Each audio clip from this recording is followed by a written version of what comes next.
moral maze because I'm feeling particularly moral today. Actually, I've got a sore throat, but that doesn't mean I can't be moral. Anyway, more of that later. Tanya, Granic, Campaign Life Coalition, hasn't been on the show in a while. It's great to have you here. Thanks. There's always such a lot to talk about because we're not really particularly moral, are we? Now, you're half Croatian. I am. And Croatia entered the European community, what, 24, 48 hours ago or so? Yes, just yesterday. Which, I mean, it may help the economy, but part of the problem is these countries with their wonderful traditions, they lose so much. And there's always a pressure to be just like Western Europe. But Western Europe, in moral terms, is falling apart. Judith Reisman's been on the show. She'll be back later in the month.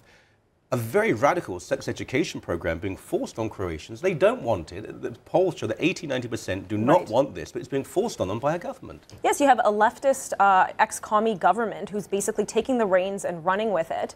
Then they're trying to shove this radical sex education down the throats of the students without the parental consent. Yeah. And thank goodness the courts had the smarts to say, you know what, hold off, let's suspend this program until we get some parental consultation. Like you said, the majority of parents do not want this, and it should not go through. Now the lefty government has a partner in the EU who will probably help them facilitate throwing this program back into the faces of the parents. Yeah.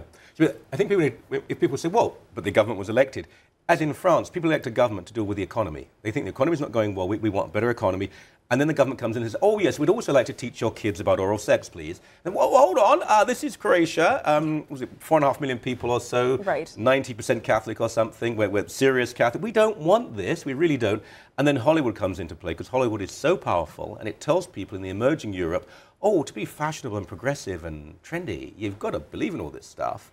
And so the pressures on young people in particular are immense. And I think that point is definitely not lost on the thousands and thousands of Croatians who lost their lives in a war that ended less than 20 years ago. And they fought that war to keep the Croatian values, the identity, and the culture and traditions. So to have this government come in and just slap it around in their face and say, forget it, we're throwing this sex ed, we're going to ram it down your throats whether you like it or not, is really awful. Yeah. It was very perverse, really, to watch this last week in Texas. Democrat state senator behaving like a child, but being so proud of the fact that she'd managed to make it more likely that the unborn children will be killed, particularly unborn children of minority families. Yeah, it was quite awful to watch, and then have that unruly mob storm the chamber and shout it down. I mean, it seems that government now is being reduced to whomever shouts the loudest wins. Yeah. And this mob behavior is just awful. What's even worse is that Obama endorses this behavior by tweeting out to his 33 million plus followers that, oh, look what's going on in Texas, something magical is happening right now. This was a bill to be put forward by the state, everyone elected democratically, and people knew what they stood for, to limit abortion. It wasn't to make abortion illegal, it was to limit abortion. And the vast majority of people actually would support this, as I think they would in Canada.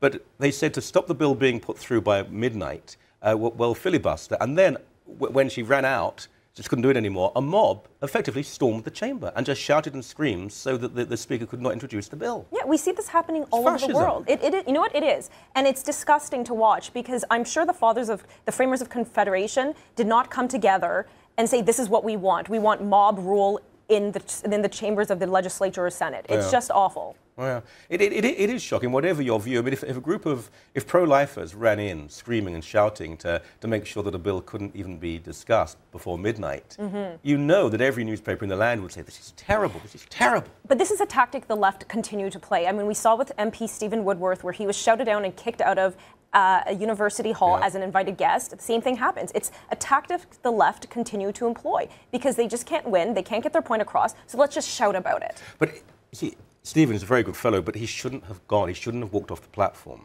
I've encountered these morons as well. You have to make a stand. You have to take a stand. And so you video the whole thing. And I always say to them, you've got a right to ask me difficult, abusive questions if you like, but if you try to silence me, this is all being filmed. It'll be on national TV tomorrow. You've got to push the authorities at these universities into acting with a bit of backbone. Otherwise, if they keep getting away with it. Instagram, which I have to say, I'm on Twitter. I don't use Facebook much anymore. Instagram is beyond me at this stage. Slut shaming. Of what do we speak? This is slut shaming is basically the bunch of the girls, in this case in Gothenburg, Sweden. A couple girls, they're teenagers, 15, 16, got together, posted stacks of photos of women they viewed led promiscuous lifestyles. over 200. They have something over like 6,200 followers. The students from other schools rioted, basically started overturning cars and freaking out about this Instagram account and saying this is wrong, this is cyberbullying. What I see, this is a lose-lose situation. Obviously, it's wrong for these girls to go and humiliate people, especially on a public forum like the internet, and cyberbully people.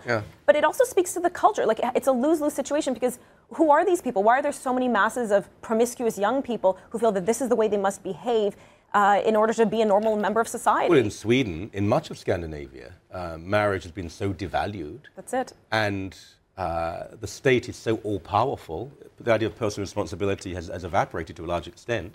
It is, and I think this is yet another example. Like, bad on the students for posting this, but bad on the students for feeling that the other students for being promiscuous. I don't think that's a good path to go on, and I think that's a result of, yet again, the radical sexual education and pushing it down the students' throats in schools. Well, I mean, Scandinavia, I mean, we're generalizing here because of 4 or 5 countries we're talking about, but certainly Sweden and parts of Denmark as well, but Sweden in particular, it's the perfect storm. You have a state saying the family is redundant, we will take over.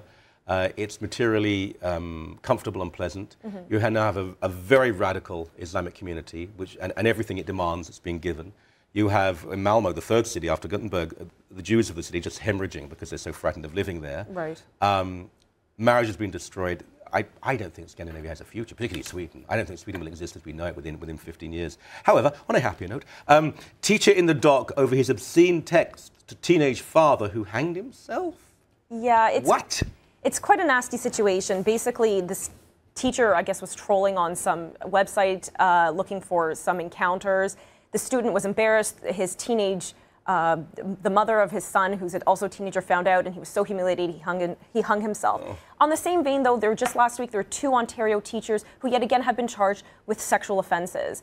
And it seems this is a trend that we're continuing to go on. Hold on, a teacher in the dock because he had obscene text to teenage father who hanged him. So I don't quite understand. So this was a teacher who was trolling, looking for sex. Yeah, he's just doing it on his own spare time. And then he came across. He came across a young man. At that point, he may have not known his age, but he came across this young man, and basically, I can't even say it. It's so vulgar, but was sending lewd and vulgar text messages to this young man. To this young man, and he became so humiliated that he basically hung himself out of shame. The young man. That's correct.